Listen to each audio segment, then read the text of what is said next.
been to Pendleton a while. Remind folks 2 or 3 things that are special about your town. Well, there's the history, the hospitality, the happenings, and the home. You have the feeling of being at home here because of the sense of community we have here. And there's a lot of history here, as you know. And there's a lot of happenings here nowadays. I wouldn't say it's always been that way, but you know, with all the growth we've experienced, we've got a lot of new people moving in here to town, and that's fueled a lot of economic development around us, and new restaurants, and new places to go and see and do. So in the happenings category, there's a lot going on in Pendleton now. And you know, it's a great place to consider home. And for people who don't know, remind people why Pendleton is such a historic place.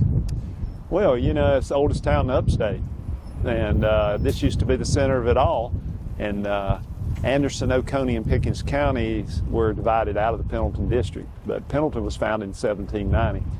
So, you know, we had our 225th anniversary in 2015. So this is the oldest town in the Upstate. And you can see it all around you here. A lot of old homes and a lot of old buildings, etc. One of the most important things to me is you know, we seem to have made some progress finally on the oil mill.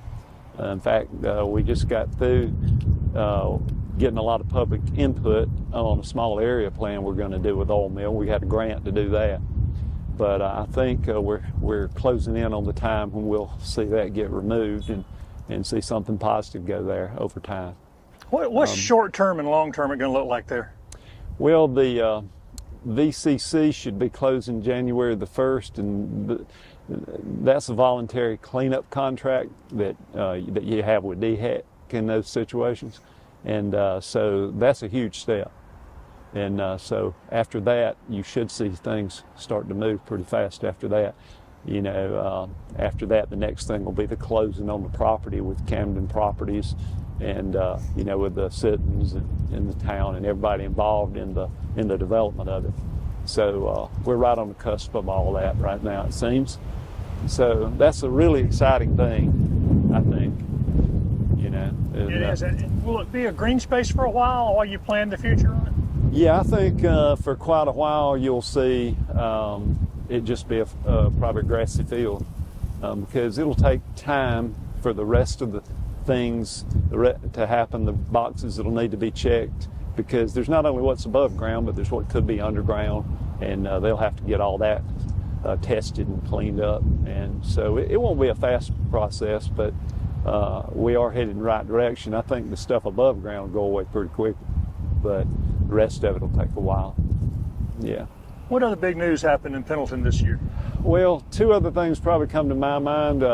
One of them would be the TIFF district that we're going to be getting going, and that's to me that's huge because it's a really blighted, we'll just call it a blighted area out there, and with poor infrastructure, and it really sorely needs to be fixed, and that's going to allow us to do it. So, you know, if people don't know what that is, TIFF is an acronym for tax increment financing.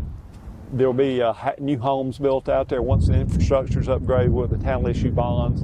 They'll upgrade the infrastructure and all that, and then you'll see a developer come in or developers, and you'll see new homes and things like that being built out there. We plan to build a new public works facility and so on out there. So what happens ultimately, you're going to have a lot of taxable homes, businesses, whatever, and the tax money from that will pay for the bonds.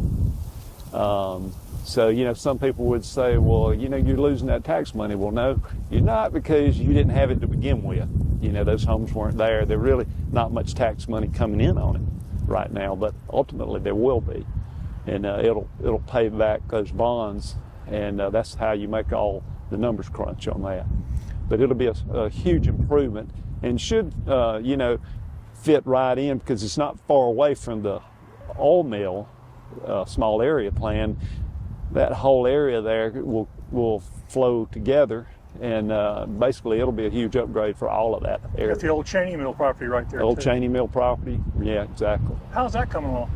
Well, that's they're closing now on the financing, is my understanding, so it's getting ready to kick off. But it was another project similar to what the oil mill will be. That's why it's taking so long.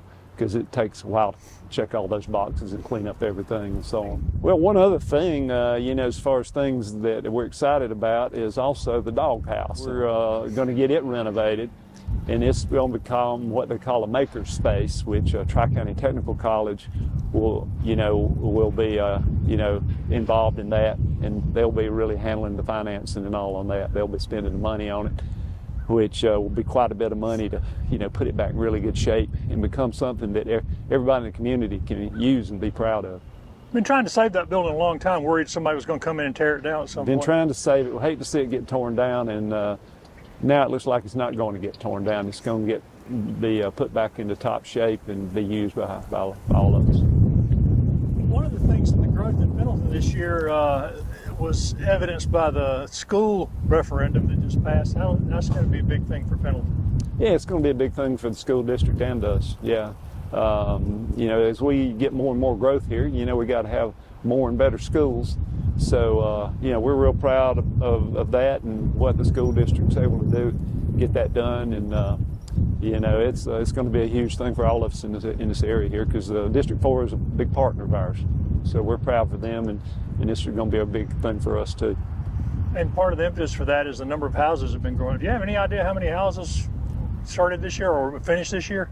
Well, we've had so many over the last 5-6 years, but a lot of those are finishing up now. I think really we're sort of going to see a slowdown on that for a time here, because a lot of where we were growing is down Highway 187, and we've about reached the limits of where we can go there, I believe. I think you'll see more of that growth on the county side of things, because they are going to have a lot of growth down that corridor on down, but I think Pendleton's probably gone about as far as you're going to see them go in that direction.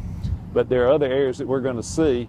I think Highway 88 and out that direction you're going to see at some point, because Clemson's been very successful with Patrick Square over there, and it's moving that direction. So I think that's just a natural area for more growth on that side. And it's going to continue to come. I don't think we're going to stop growth here with all the economic development that the county's brought into us. New businesses this year. What happened this year new business-wise? Well, we had the rains come in, and they got going. And, we've had a lot of stuff on 76 corridor, really, when you look at it. We've got new Zaxby's out there. We've got a new Circle K out there. All in that direction. We've got a lot of new businesses coming in out there and we're going to have more. There's still an Ingalls store possibly being built out there in the background, but I think a lot of these companies were just kind of being cautious to see what the interest rates are going to do for their financing and all that. So it slowed up a little bit as the rates went up, like everything did. But we're going to see more and more of it, I do believe. And the 76 corridor out there is going to be a huge place for a lot of growth, I think. How important is that in terms of growth for the towns to work closely with county council? Oh, yes, very important. And we've had a great relationship with the county. The county, has done a lot of really great things bringing in economic development. So I think the county leadership has done an excellent job, and they've been very good to work with us. But, we all have to work together here to make things happen. Even bringing in places like Arthur-X, they're looking for a trained workforce. So, we're sitting in a great spot here with Clemson University and Anderson University and Southern Wesleyan University and Tri-County Technical College, all those people that we partner with. So, we're sitting in a good spot for that. And one more thing, as far as that goes in funding, we were fortunate, too, to get a $165,000 grant this past week. And we're going to be able to buy 11 acres of property, which will help get the TIFF district going. So that was a huge, we got that from the land grant, and that's a huge thing for us too.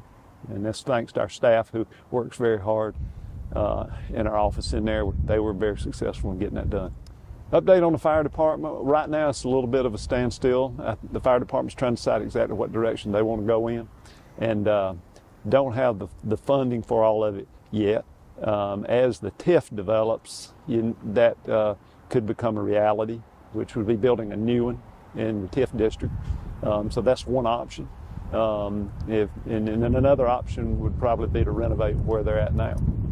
But that's going to take some time either way to get that done. And it was a good year for events. We're standing out here at the last one here. Yeah, it's a great year for events. Just got through with our tree lighting and our Christmas market here that we have, and it was a big success. Everybody really enjoyed it. This place looks beautiful when the trees lit up and the market's going on. It looks like a Hallmark Christmas card here. And we had a lot of attendance for it. Again, we're getting a lot of people coming in here to visit on the weekends. It starts on Thursday. It gets pretty busy here on Thursdays, and by Friday and Saturday, it's kind of difficult to find a parking place, which we're working on that too. We acquired the lot behind Brews over here. We're going to work on it to improve it. We'll get some more parking spaces out of it there. Plus, we have another parking lot over here to your right, which a lot of people don't know about, but that's going to be added, and we're adding a lot of on-street parking, new lighting. That just started going in the last couple weeks or so, and it's been improved quite a bit, because the reality is there's not enough room for everybody to park here, obviously, on Exchange Street, so they're going to have to park somewhere and walk a little bit, but we want to make sure it's well lit and safe and secure for them to do that. So that's the reason for all the new lighting.